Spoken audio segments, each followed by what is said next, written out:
Halo guys, kembali lagi di BBC Channel. Belajar biologi semakin asik tentunya bersama Kak Edi. Nah, kali ini Kak Edi akan ngebahas materi tentang sistem pencernaan atau biasanya disebut dengan istilah digesti. By the way, ini sudah beberapa kayak dituliskan kenapa supaya menghemat waktu dan juga supaya tidak terlalu banyak buang-buang waktu ya. Namun ada beberapa yang harus tetap kalian dengarkan supaya kalian tahu nih tips dan triknya supaya gampang memahami materi tentang sistem pencernaan atau nama lainnya digesti. Kenapa sih Kak kita harus melakukan pencernaan? Ya karena kan kita setiap hari makan ya kan. Makan, minum untuk apa sih Kak? Ya pasti ada hubungannya dengan aktivitas metabolisme tubuh gitu ya. Nah langsung aja nih, sistem pencernaan atau digesti itu nanti akan melibatkan beberapa organ-organ di dalam tubuh kita ya, mulai dari yang pertama sampai dengan yang terakhir, nanti ada urutannya kan kayak gitu. Nah sistem pencernaan itu nanti dibagi menjadi dua tipe, yaitu tipe yang pertama yaitu sistem pencernaan secara mekanik atau mekanis, sama aja, kakak singkat di sini M ya, dan pencernaan secara kimiawi. Jadi ada pencernaan secara mekanik, dimana kalau mekanik ini biasanya dia menggunakan kayak alat-alat atau suatu gerakan gitu ya. Atau lah yang mekanik ya, membutuhkan alat atau kayak bantuan atau gerakan atau dorongan gitu. Kalau kimiawi ini melibatkan enzim. Jadi kalau dia dibilang pencernaan secara kimiawi, berarti nanti kamu harus ada ngomongin enzim. Kalau nggak enzim, hormon deh gitu. Pokoknya ada senyawa kimia yang berperan aktif untuk membantu proses pencernaan tadi. Lanjut, kita mulai dari gini. Kalau kita makan, itu dari mana? Dari mulut atau hidung atau mata? Ya dari mulut lah ya, nggak mungkin dari hidung. Nah, makanan yang masuk melalui mulut itu pasti harus dilakukan proses dulu dong. Emang kamu kalau makan langsung ditelan, nggak bagus kan? Kalau ada makanan masuk ke dalam mulut, maka di bagian mulut tadi ada apa aja di mulut? Ayo dibayangin, caranya gitu dibayangin. Di mulut kamu ada apa aja? Ada lidah kak, ada gigi, ada apa lagi? Ada air liur atau air ludah. Nah itu yang harus kamu ingat, pahamin kamu tuh makan. Terus mulut kamu tuh ada apa dalamnya, itu dibayangin. Terus mulut kamu tuh ngapain saat kamu makan? Apa kamu ngapain? Apa kamu nyanyi saat makan? Enggak kan? Nah saat makan ternyata kamu ngunyah-ngunyah tuh, gitu kan, enak nih gitu kan. Nah gigi kamu tuh kan bekerja kan. Nah di situ berarti ada pencernaan secara mekanik, yaitu dengan melibatkan gigi. Nanti gigi ini dibagi berapa? Jadi 3 kan. Gigi untuk memotong makanan, gigi seri. Gigi untuk merobek makanan, gigi taring. Gigi untuk menghaluskan makanan, geraham. Nah dihalusin sampai dibolak-balik dengan bantuan lidah. Kemudian ada air liur atau petialin atau nama lainnya amilase mulut, yang dimana fungsi amilase ini adalah untuk mengubah yang namanya polisakarida atau karbohidrat kompleks dalam makanan tadi menjadi disakarida atau lebih kecil lagi. Gitu ya. Lanjut, ketika udah halus maka kamu telan tuh makanan. Kamu telan dengan bantuan apa? Ini kerongkongan atau nama lainnya esofagus. Nah di bagian esofagus ini nggak ada namanya enzim atau hormon ya, adanya cuma gerakan peristaltik yang merupakan pencernaan mekanik. Jadi cuma mendorong makanan aja. Fungsinya cuma mendorong makanan supaya masuk ke bagian bawah, yaitu bagian lambung. Lanjut, di bagian lambung nanti ada 2 aktivitas nih secara mekanik. Jadi kalau di lambung itu ada 2 aktivitas pencernaan, yaitu aktivitas pencernaan secara mekanik dan aktivitas pencernaan secara kimiawi. Pencernaan secara mekaniknya itu lambungnya itu gerak-gerak kayak meremas makanan itu. Supaya apa? Ya biar cepat halus kayak gitu kan. Nah kalau di bagian lambung nanti ada namanya enzim yang berperan aktif, namanya enzim perih. Nah di sini kakak kasih cara ngafal nih, biar kalian kan biasanya suka nanya itu kan, kak cara ngafal dong, cara ngafal gitu kan. Perih itu P-nya pepsin, R-nya renin, dan H-nya ACL. Tahu lah ya fungsi-fungsinya pepsin. Pepsin ini untuk apa? Kalau ada yang tahu di sini, pepsin itu mengubah yang namanya protein menjadi pepton. Ya, sedangkan renin nanti untuk mengendapkan susu, yaitu mulai dari bentuk kaseinogen menjadi kasein. Jadi dengerin aja ya. Sedangkan yang di bawahnya itu ada kakak tuliskan gastrin. Gastrin itu bukan enzim tapi hormon. ya. Jadi gastrin ini hormon yang terdapat di lambung yang fungsinya untuk menstimulasi sekresi asam lambung, untuk menghasilkan asam lambung. Jadi biasanya kalau orang lagi stres itu gastrinnya naik biasanya, atau kamu banyak pikiran itu gastrinnya naik. Jadi kalau gastrin berhubungan juga dengan HCl. Lanjut, ternyata udah selesai nih di lambung kak, masuk kemana kak? Langsung masuk ke bagian usus halus.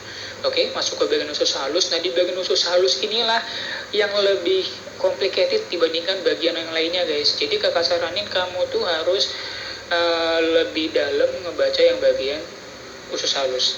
Karena untuk yang bagian usus halus ini, terutama di bagian duodenum, sebenarnya ada bagian duodenum, jejunum, sama ileum ya. Cuman yang paling banyak itu nanti duodenum, kayak gitu. Di duodenum ini atau usus 12 jari, itu nanti ada sekresi kelenjar usus, kemudian sekresi kelenjar pankreas, dan sekresi getah empedu. Di bagian sekresi kelenjar usus ya, nanti kalian akan ketemu namanya enzim bernama enterokinase. Enterokinase ini merupakan enzim yang membangunkan. Jadi nanti ada namanya istilah, nanti kamu istilah ya, ada namanya nanti di sini istilah zimogen. Ini istilah di kelas 11 nih. Zimogen itu merupakan enzim yang masih tidur atau belum aktif. Nah, dia harus diaktifin. Nama pengaktifnya ini namanya enterokinase. Ini soal TBK nih. Jadi enterokinase itu aktivatornya, zimogennya itu adalah tripsinogennya, sedangkan enzim yang sudah bangun namanya tripsin. Jadi tripsinogen ini adalah tripsin, kakak ulang, tripsinogen itu zimogen. Zimogen itu enzim yang masih tidur atau belum aktif. Harus dibangunkan dengan siapa? Aktivatornya. Aktivatornya siapa? Enterokinase. Sehingga biar bangun jadi tripsin. Tripsin adalah enzim yang berhubungan dengan protein gitu ya. Lanjut ada aminopeptidase. Aminopeptidase ketahuan, amino itu kan asam amino, peptidase peptid berarti berhubungan dengan protein. Mengubah polipeptida menjadi asam amino. Bedain ya gini, polipeptida itu lebih kompleks dibandingkan asam amino. Polipeptida namanya protein, kalau dipecah menjadi pecahan protein apa? Asam amino gitu ya. Lanjut. Nanti ini terkenal lagi nih, di bagian duodenum, di bagian ususnya nanti ada namanya enzim yang singkatannya malas, yaitu enzim apa nih malas? Maltase, laktase, sukrase. Nah, nanti keterangannya di next ya. Lanjut. Itu kan hormon disakaridase ya, disakarida itu. Lanjut. Nah, kalau yang ini bedain. Kalau yang tadi atas ini tuh enzim. Bedakan guys, hati-hati. Yang 3 di atas tadi itu penjelasan yang 3 tadi itu enzim. Sedangkan kalau yang ini hormon. Itu guys. Jadi ada nanti hormon kolesistokinin sama sekretin. Kalau kolesistokinin untuk merangsang getah empedu, sedangkan kalau hormon sekretin untuk merangsang pengeluaran getah pankreas. Yang nanti keduanya ini berhubungan dengan proses lebih banyak berhubungan dengan lemak ya, pemecahan lemak. Ini cara ngafalnya ada guys. Cara ngafalnya gini, kalau kalian mau tahu. Ini kan K dulu baru S, maka ini E dulu baru P. Urutnya itu, huruf K dulu baru S, abjad kan. Huruf E dulu baru P. Jadi kolesistokinin S, K, S, E, P. Kayak gitu. Jadi cara ngafalnya nanti kalau di sini K, S, E, P. Kaset, atau cara ngafalnya juga bisa kaset. Kaset pisan ya, bahasa Sunda itu kan kaset. Lanjut, kalau nanti di duodenum juga ada nanti namanya yang sekresi kelenjar pankreas. Kalau sekresi kelenjar pankreas itu nanti berhubungan ya, sekresi kelenjar pankreas itu nanti berhubungan dengan tali. Nah, ini tali cara ngafal guys. Tali itu nanti di sini aja, nggak cukup tempatnya. Tali itu T-nya itu tripsin, A-nya amilase, dan L-nya lipase. Ya nggak cukup. Lipase itu nanti nama lainnya bisa diganti dengan, kalau lipase usus namanya stepsin. Jadi ingat juga nama lainnya ya guys, stepsin. Tali, tripsin nanti berhubungan dengan protein, amilase juga nanti berhubungan dengan karbohidrat, dan lipase berhubungan dengan lemak. Kayak gitu guys. Jadi ada cara ngafalnya di bagian duodenum. Dan di bagian duodenum juga nanti ada namanya aktivitas sekresi getah empedu, di mana empedu ini nanti berhubungan dengan lemak. Kayak gitu guys. Lanjut, kalau udah selesai dari bagian duodenum, maka nanti masuk ke bagian jejunum ya, kemudian ileum, habis tuh selesai diserap. tinggal ampasnya. Nah, ampasnya masuk ke bagian usus besar atau nama lainnya kolon, ya, kolon. Nah, di bagian kolon atau usus besar terjadi pembusukan oleh bakteri Escherichia coli yang mengatur pembentukan feses. Kalau sudah terbentuk feses, maka dikeluarkan melalui suatu aktivitas bernama defekasi. Di defekasi itu proses untuk mengeluarkan feses. Gitu ya guys. Atau ibaratnya nama lain BAB itu apa? Nama lain BAB adalah pup. Pup itu nama lainnya apa? Boker gitu ya, atau lagi banyak lah bahasanya ya. Nah, bahasa biologinya itu, bahasa kerennya defekasi. So, kalau kalian lagi nanti di kelas atau di mana, kalau mau izin pup, bilang dong gitu kan, Bu atau Pak, izin, mau kemana? Mau defekasi, nah kayak gitu guys. Oke. Nah, ini kalau ini lebih simpelnya lagi ya. Jadi kalau ditanya tentang bagian-bagiannya atau di fokus apa, jadi gini. Kalau di mulut itu fokusnya cuman pencernaan karbohidrat, yaitu mengubah karbohidrat yang bentuknya masih kompleks banget, yaitu bentuk polisakarida, itu kan karbohidrat kompleks ya.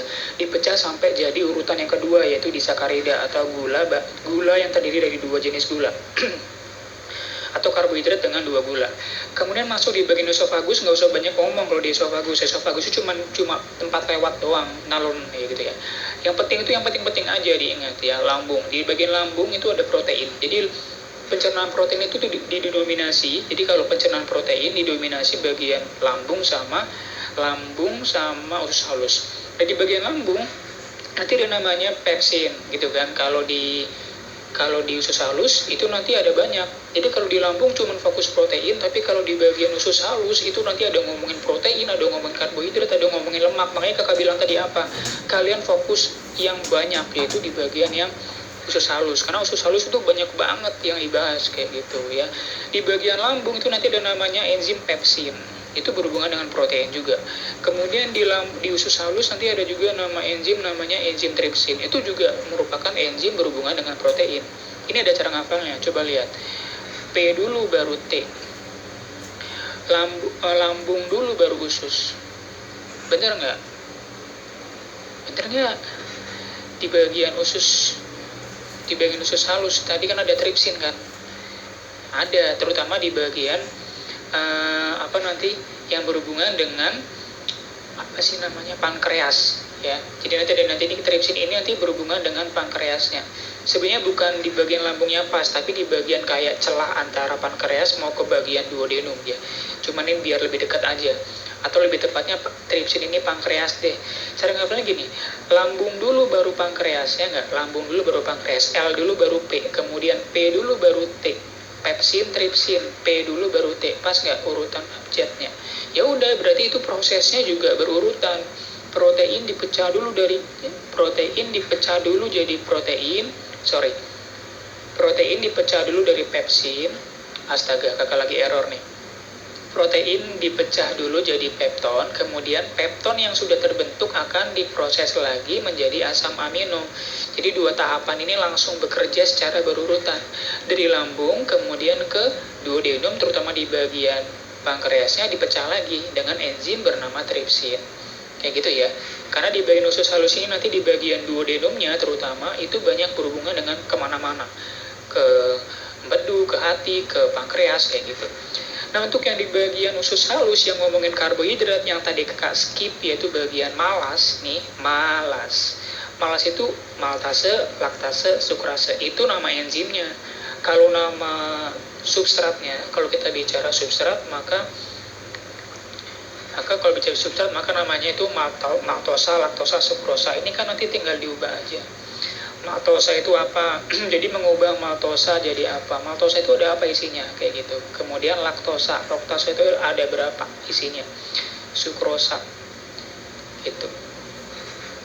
Ini berarti nanti jadi galaktosa sama glukosa. Kalau ini ada ini ada cara ngafalnya ya. Lak itu lak, galaktosa. Sukrosa, fruktosa sama glukosa. Kalau ini glukosa sama glukosa. Dan lipase kalau di lemak nanti ada 3 yang tadi. Lipase namanya stepsin, kolesistokinin yang tadi, sekretin juga yang tadi. Jadi gitu. By the way, sorry agak kecepatan ya, karena kakak ngejar waktu yang terbatas. Mudah-mudahan dipahamin. Kalau belum paham, boleh tanya di kolom komentar. Jangan lupa yang belum berlangganan, silahkan tombol subscribe dan klik tombol like dan share video ini ke teman kalian. Semoga